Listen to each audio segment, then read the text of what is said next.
Thanks, Graham. Why do you think people are continuing to drop out of the labor market? Say that one more time. Can you say more? The labor force participation rate is at its lowest level of the year now. Why do you think that is? So participation actually ticked up, it declined 0.1 percentage points to 62.1%, the lowest level of the year. So it actually ticked up for prime age workers when you look at 25 to 54, and for workers 65 and plus. The tick down this month was actually about teenagers, and it's important to keep in mind that the labor force participation rate has bounced back relatively quickly compared to its pace in the past. So we have seen an uptick in the labor force. Again, what we saw this month was a tick down with teenagers. Okay, and then on foreign policy, President Biden's foreign policy approach, did not prevent Putin from invading Ukraine. What makes you so sure that his approach here is going to prevent China from invading Taiwan? Putin is now a pariah on the world stage. And that has happened because what the president did is he brought together the NATO alliance. They are stronger than they ever been. We're about to welcome Sweden and Finland, which has expanded the alliance, which is incredibly important. And if you look at what's going on with Russia's economy, it's not doing too great right now. And that's because of what we have been able to do as a unit, what we have been able to show our force of strength, the sanctions who have actually had effect on Russia.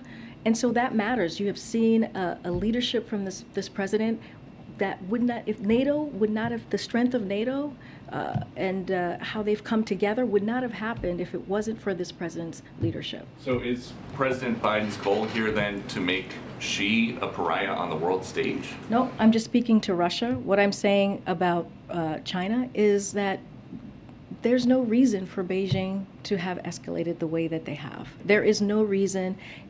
The policy has not changed. We are still in line with the one China policy. The speaker had every right to take that trip. And so that is something that they need to speak to. Okay, and then last one. Why is the president bragging today about gas prices? Because it's gone down. It's still $1.72 higher than when he took office.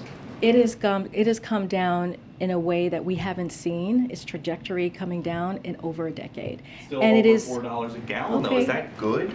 You want to talk to a nurse or a teacher or a firefighter if having that little bit of breathing room doesn't matter to them? Are nurses and teachers and firefighters saying gas prices are only $4.11? I'm saying this is great. I'm saying that even that little bit of breathing room matters to families, especially during this summer when people are traveling, when people are trying to do what they can for their families, when people are trying to think about what are we going to do with our kids, drive them to camp, driving to see other family members across the country. This matters. When you think about 85 cents per month for a family member, you think that doesn't matter for everyday Americans? That matters. And the reason we're seeing that is because of the work that this president has done the last several months.